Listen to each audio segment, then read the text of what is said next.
Bonjour à tous, ici Monsieur Maïs. Pour cette explication concernant la presse plieuse, on va essayer de s'intéresser à ces outils. La presse plieuse, vous la connaissez, ici c'est la nôtre. Donc les outils qu'il y a sur cette presse plieuse, on les voit à cet endroit-là. Vous avez tous déjà utilisé la presse plieuse de notre atelier. Alors petite explication concernant cette machine. Alors l'outillage de la presse plieuse, la machine utilisée, la presse plieuse est constituée d'une matrice aussi appelée V, à cause de cette forme qu'on voit à cet endroit-là, et d'un poinçon, aussi appelé le contre-V. La tôle est mise en butée entre la matrice et le poinçon. Alors là, ici, on voit représenter en rouge la butée, comme on la voit dans notre atelier. On sait la faire avancer ou reculer grâce à une molette qui est sur le côté. La roulette qui se trouve à cet endroit-là.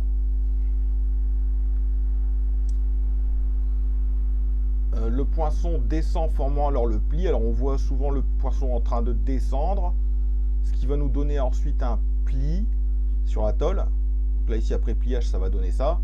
Le poinçon descend formant un pli. La butée positionne la tôle à la distance déterminée à l'axe du V.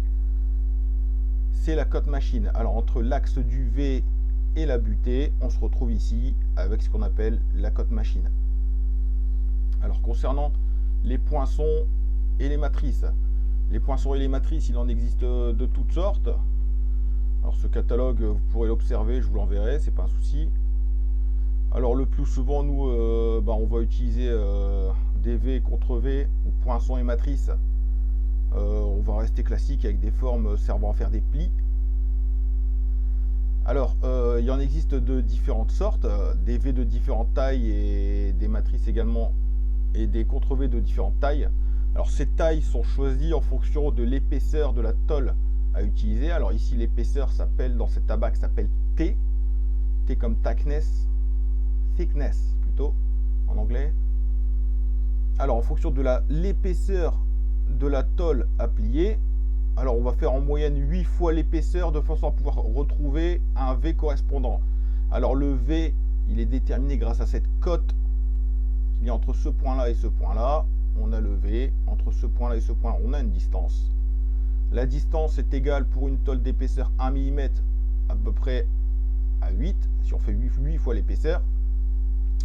Pour une tôle d'épaisseur 2, on ira surtout chercher le V de 16. Une tôle d'épaisseur 3, le V, là ici, de 25.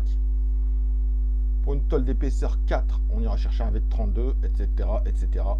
À cet endroit-là, forcément, au plus on va être épais, au plus il va falloir de la force pour pouvoir plier.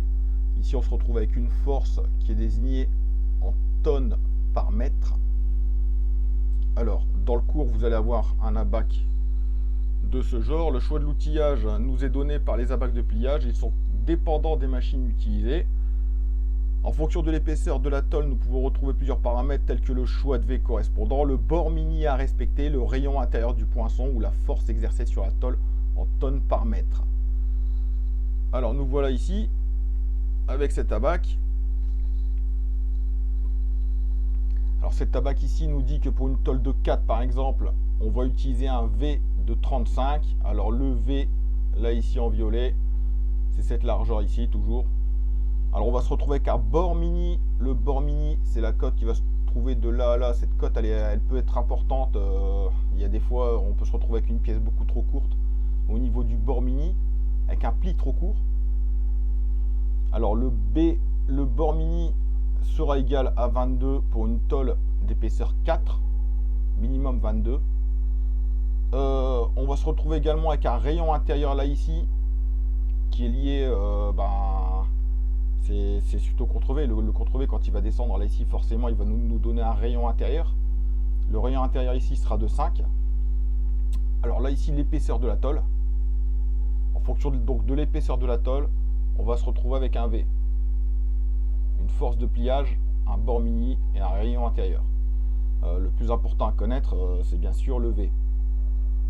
Pour le choix de l'outillage. Alors, un petit exemple ici. Pour une tôle d'épaisseur 4 mm et de longueur 300, on prendra un V de 35, un rayon intérieur de 5, là ici 5, 35, et un bord mini de 22.